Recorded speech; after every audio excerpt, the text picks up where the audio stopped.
What's going on, Wolfpack? Time again for another wolfofbricks.com update. I am Jim, and this is where we talk about Lego investing and reselling.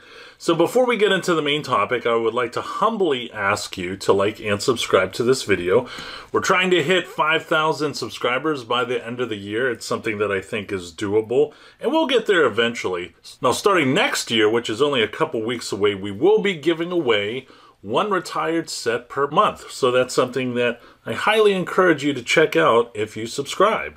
All right, so the main topic for today is mistakes that you want to avoid whenever you are reselling Lego. This isn't just for beginners, right? This is something that, you know, over the course of your Lego reselling and investing journey, these will be good reminders. There are times where, you know, still, I learned things the hard way, and I've been doing this for over 10 years, right? So it's a good idea to revisit some of these things that you want to avoid.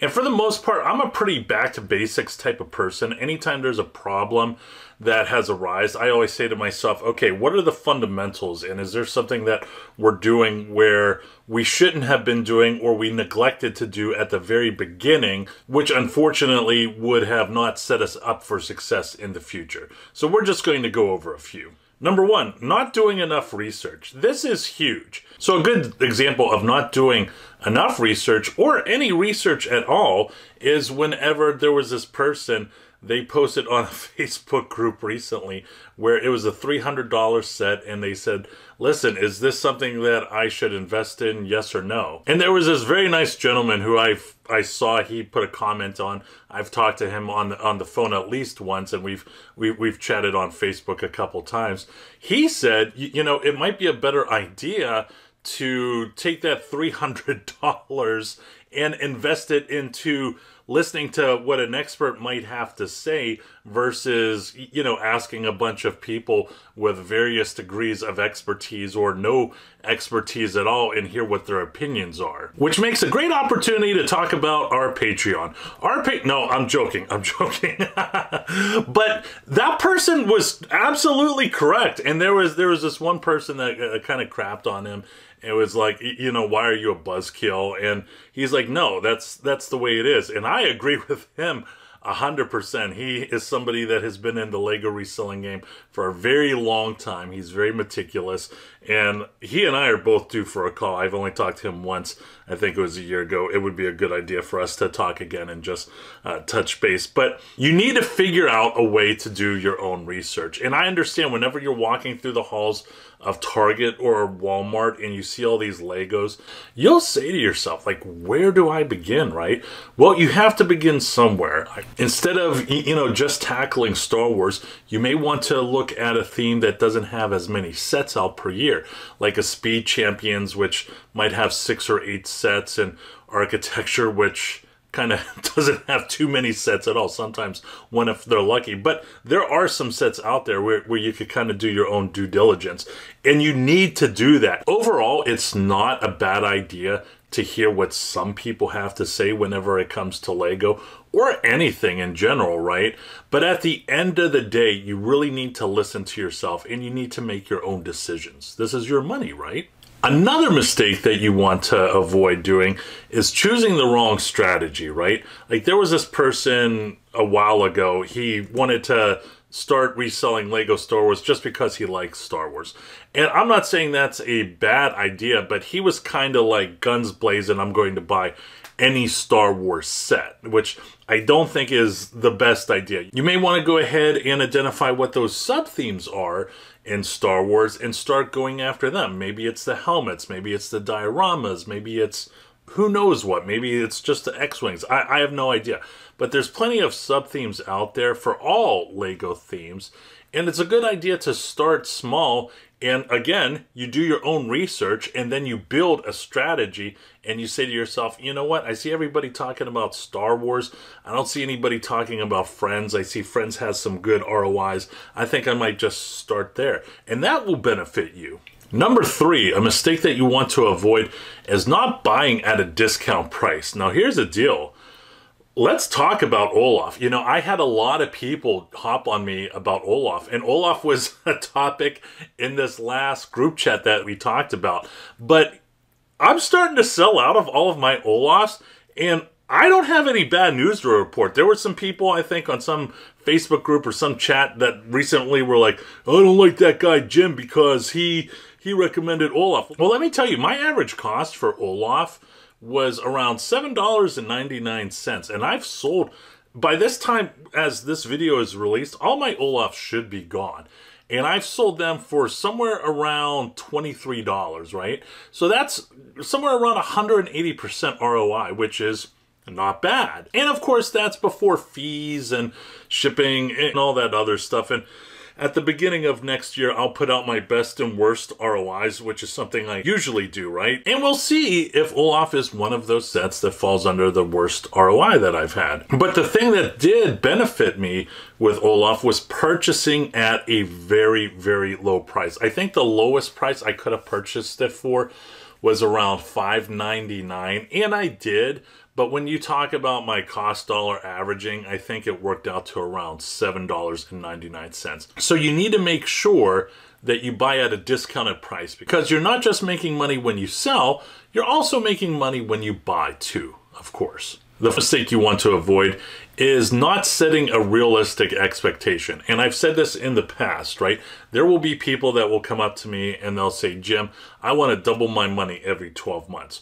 Well, in this economy, good luck. You might have been able to do that for some sets 2 or 3 years ago, and you may be able to do it again in the future. Those days, I don't think are vanquished or gone for good. But right now, it is extraordinarily challenging to double your money every 12 months. There are some sets that you might be fortunate enough to have that happen to, but for the most part, it really is a waiting game. Another unrealistic expectation that you might have is, in 5 years, I'm going to have $100,000 worth of inventory when you're only putting in $10,000 a year.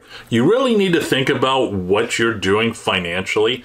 And here's the deal, just because you don't have $100,000 worth of inventory at the end of your 5th year, doesn't mean that that's not something that you shouldn't celebrate. If you have 50 or 60 or 70,000, good for you. I mean, you're doing a lot more than what most people are.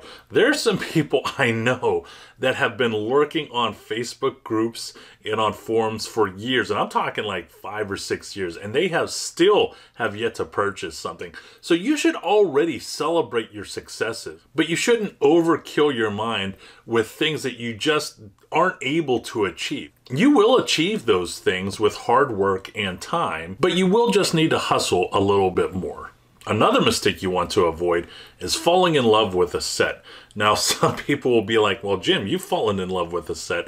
Here's the deal. And I do jumping jacks on a lot of sets, right? But here's the deal. Whenever there are sets that I've fallen in love with, it's because they have checked off a lot of boxes for me. I don't gravitate towards the 1989 Batmobile because I just love it. That set is beautiful. It's a gorgeous set. But I only have one for personal build. It didn't check off the boxes for me. It may have checked off the boxes for a lot of other people, and I'm happy for them. That set is doing very well. But one set that I did do jumping jacks over and I fell in love with was the U.S. Capitol. And that's a set that, you know, if someone would say, what's the most exciting set, a DeLorean or the U.S. Capitol, most people would go with the DeLorean. But at the end of the day, I was looking at the numbers, and I love the U.S. Capitol. I wish I could have got my hands on 300 more U.S. Capitols, right? So it is good to fall in love with a set after you've already made that commitment, you've done your due diligence, and you're pretty confident that that set is going to make you a lot of money. And the last mistake you want to avoid is diversification, right? You don't want to over diversify, and you also don't want to under diversify, right?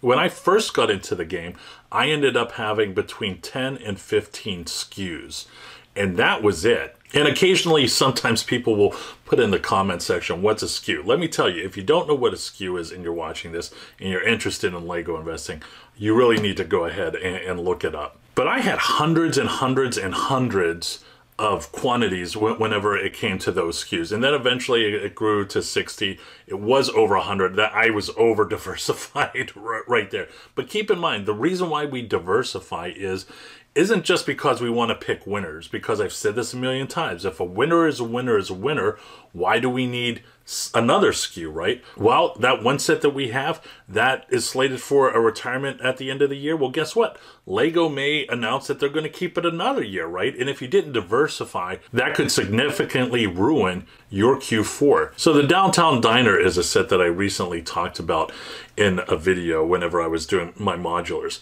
That set, I don't want to say is over hoarded, but there's over 200 of those on eBay. That's a lot, right? There's quite a few on Amazon still. So if you have a Lego set that is over hoarded by the masses, but you did your own due diligence and you're like, you know what? I like this architecture set. It's retiring the same time as this other set. I think I'm going to buy a lot of those too. And I don't see a lot of people talking about that architecture set in the Facebook groups and the forums, but it is checking every box for me, and I think it's a slam dunk winner. Then maybe that's a set that you should be open to and go ahead and purchase. So again, you don't want to over diversify and have over 100 SKUs, but at the same time, you don't want to under diversify and only have a handful of SKUs that you're planning on selling this Q4. So that was it. Top mistakes to avoid whenever it comes to Lego investing and reselling. Hope you enjoyed the video. As always, please don't forget to like and subscribe. Once again, I'm Jim with wolfofbricks.com.